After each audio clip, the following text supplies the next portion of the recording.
Hello friends, आप देख रहे हैं आपका चैनल शेयर बाजार विद आयुष। बात करेंगे इस वीडियो में अडानी ग्रीन के ऊपर। अडानी ग्रीन के अंदर गिरावट लगातार जारी है। लगातार स्टॉक नीचे आता हुआ नजर आया। इस पूरे हफ्ते के अंदर जो हमने एक्शन देखा वो यही था कि सिर्फ गिरावट गिरावट और गिरावट। स्टॉक करीबन 19% के आसपास टूटा इस हफ्ते के अंदर। और अगर सबसे बड़ी बात यहाँ पर नोटिस करने जाए तो एक दिन भी ऐसा नहीं लगा कि स्टॉक के अंदर कोई रिकवरी देखने को मिलेगी।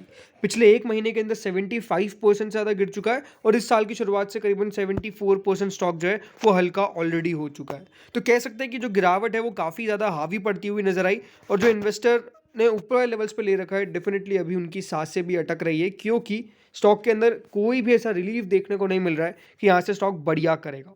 लेकिन कुछ इंपॉर्टेंट न्यूज़ निकल के आई है अडानी ग्रीन के ऊपर जो डेफिनेटली इम्पैक्ट डाल सकती है। क्या खबर है वो, चलिए सबसे पहले वो देख लेते हैं। देखिए खबर क्या है। S&P affirms rating on Adani green remove from under observation on fully secured debt. अब बेसिकली दोस्तों यहाँ पर S&P ने करा क्या है। S&P ने अडानी ग्रुप के स्टॉक्स को या सॉरी अडानी ग्रीन को फुल्ली सिक्योर्ड डेट जो है उसको वापस से रेटिंग दे दी है। पहले तो इनको देखिए ऑब्जर्वेशन के अंदर रखा था जो कंपनी ने कहा था। अब दोस्तों यहाँ पर डेफिनेटली उनका जो आउटलुक है वो वापस से चेंज हो चुका है। ये बेसिकली खबर निकल के आ रही है। तो खबर के अकॉर्डिंग हम समझ लेते हैं। Despite the turmoil in Adani group S&P global has affirmed its rating on Adani green energy at BB+ with a stable outlook. ये बहुत इंपॉर्टेंट है।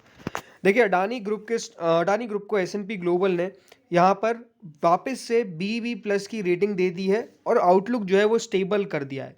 इस गिरावट के बावजूद भी दोस्तों इस अमेरिकन क्रेडिट रेटिंग एजेंसी ने कंपनी को फ्रॉम अंडर क्राइटेरिया ऑब्जर्वेशंस ने निकाल दिया है।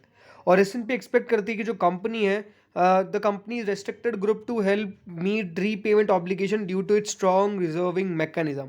अब ये बात इसमें अगर कहूँ जो सबसे इंपॉर्टेंट बात बताई गई है, इंपॉर्टेंट तो यही है कि हाँ BB+ रेटिंग वापस से दे दी गई है विद स्टेबल आउटलुक। लेकिन ये बात ध्यान रखिएगा क्या कहा है उन्होंने।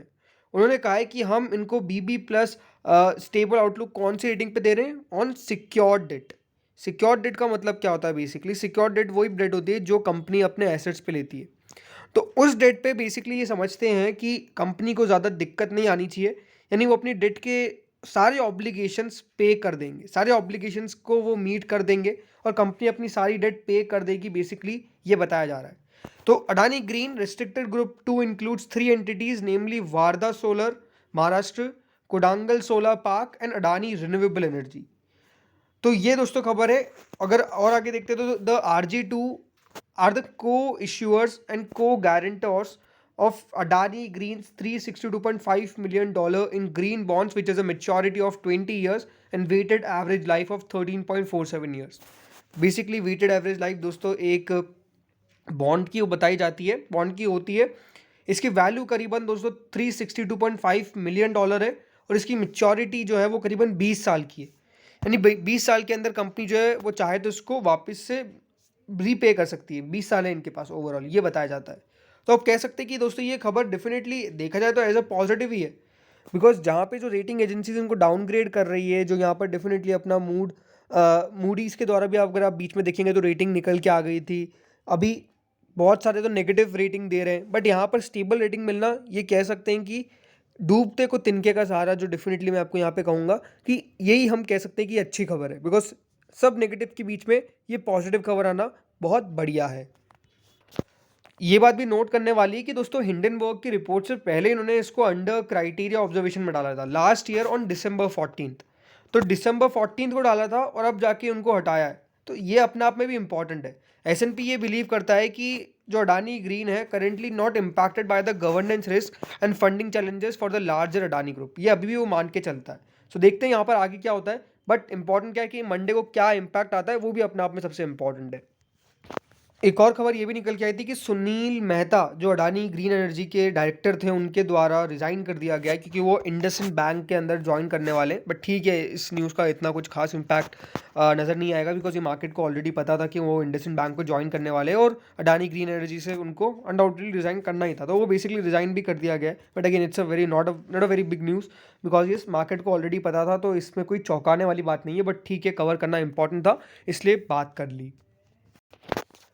सी अडानी ग्रीन एनर्जी के लिए ज़रूर अभी भी डिफ़िकल्टीज बहुत है।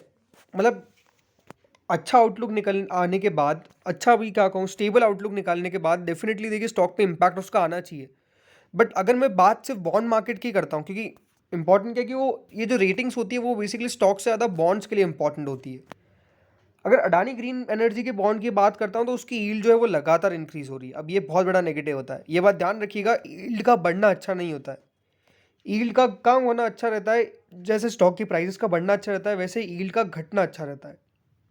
तो अभी क्या हो रहा है, लगातार अडानी ग्रीन एनर्जी की जो यील्ड है वो लगातार इंक्रीज हो रही है। यील्ड इंक्रीज क्यों हो रही है, क्यों हो रही है, बिकॉज वही है कि वहां पर भी डेफिनेटली थोड़ा सा माहौल खराब है अडानी ग्रुप को लेकर। अगर यील्ड लगातार इसी तरह से बढ़ती रही तो चीज़ें थोड़ी सी दिक्कत में आ सकती है। अब देखते हैं कि यहाँ पर क्या चेंज आता हुआ नजर आता है फ्रॉम मंडे स्टॉक की प्राइजेस के अंदर, स्पेशली अडानी ग्रीन के ऊपर, क्योंकि हम कह सकते हैं कि यहाँ पर सारे नेगेटिव के बीच में एक पॉजिटिव न्यूज़ निकल के आ गई और एस&पी, लेकिन जो भी अमेरिका से न्यूज़ निकल के आती है वो आपको पता ही है काफ़ी इंपॉर्टेंट है। तो आई थिंक मार्केट उस पर कितना रिएक्शन देता है अडानी ग्रीन को वो तो मंडे को इंपॉर्टेंट पता चलेगा। बट ये बात अभी भी है कि अडानी ग्रीन एनर्जी की क्या वैल्यूएशन बहुत ज़्यादा सही है। अभी दोस्तों स्टॉक जो है वो करीबन 165.10 के पी पे ट्रेड कर रहा है। कहने में तो ये भी बहुत महंगी है वैल्यूएशन, राइट। 165 का पी किसको कहते हैं, 165 का पी है स्टॉक का, ईपीएस मात्र 3.75 का। तो अभी भी देखिए स्टॉक तो कोई सस्ता नहीं हुआ, स्टॉक तो अभी भी महंगा ही है, और ये हम कहते थे इसमें कोई डाउट नहीं है। तो मुझे लगता है कि मार्केट जो है वो सबसे इंपॉर्टेंट तो यही है कि वैल्यूएशंस करेक्ट करने में लगा हुआ है। देखना होगा कि कितना वैल्यूएशंस यहाँ पर मार्केट करेक्ट करता है अडानी ग्रीन की, बिकॉज जो आपने वन वे रैली देखी है, सी अभी भी अडानी ग्रीन का स्टॉक जो है वो ऑल टाइम्स में आप देखेंगे तो साफ साफ एक 1715% के रिटर्न अभी भी डिलीवर कर रहा है, राइट। 1715% के एक मेजोरिटी ऑफ द तेजी आपने देखी है, राइट। तो अब स्टॉक वहाँ से कितना करेक्ट होता है वो तो अपने आप में देखना होगा ही होगा, क्योंकि कहाँ जाके रुकता है ये भी अपने आप में इंपॉर्टेंट बात है। बट जो गिरावट हुई है पिछले एक महीने में, और जो हिंडनबर्ग के टारगेट कहा था कि 85% की डाउनसाइड देखते हैं, अब 85% की डाउनसाइड वो पूरे ग्रुप के अंदर देख रहे थे कि पर्टिकुलर स्टॉक्स के अंदर देख रहे थे, वो पता नहीं। बट अगर पर्टिकुलर स्टॉक्स की हम बात करते हैं तो वो definitely very close to 85% loss. So I think Monday से अडानी ग्रीन के अंदर मूव जो है वो स्पेसिफिकली हमको दिखना इंपॉर्टेंट पड़ेगा ज़रूर, क्योंकि स्टॉक में देखिए लगातार लोअर सर्किट लग रहे हैं, तो कोई भी यहाँ पर कह नहीं सकता कि कब से अपर सर्किट लगना चालू होगा, क्योंकि सेलर्स हर लेवल पर बैठे हुए हैं। इस लोअर सर्किट के लगने का मतलब क्या है कि कोई बायर नहीं है, और बायर नहीं है तो फिर चांसेस ये रहते हैं कि अगले दिन भी लोअर सर्किट लगे। बट देखना होगा कि इस न्यूज़ से कितने बायर अट्रैक्ट होते हैं अडानी ग्रीन के अंदर, वो इंपॉर्टेंट है। मेरा व्यू क्या है, मुझे तो ये लगता है कि डेफिनेटली स्टॉक के अंदर पैसा डालने का मतलब नहीं है, बिकॉज यहाँ से गिरावट जो है वो और बनती हुई नज़र आए ना आए, बट अगेन सारा पैसा इज एट अ रिस्क रहेगा कि कोई न्यूज़ निकल के आए, वो रिस्क वो डेफिनेटली ट्रिगर कर गया और स्टॉक फिर नीचे गिर जाए। तो वही इंपॉर्टेंट है कि it's better to play safe, जहाँ पे इतनी ज़्यादा न्यूज़ फ्लो, ज़रूर स्टॉक मार्केट में रिस्क होता है, बट जहाँ पे हम रिस्क थोड़ा सा कंट्रोल कर सकते हैं मेरे हिसाब से वहाँ पे कंट्रोल करना चाहिए। तो it's better to avoid right now, मेरा ओपिनियन, पर्सनल ओपिनियन ये है, बाकी आपका अलग हो सकता है। तो फ्रेंड्स इस वीडियो में तो इतना ही था, बाकी आप लोग क्या मानते हैं कमेंट्स में जरूर बताइएगा। Thank you friends for watching this video.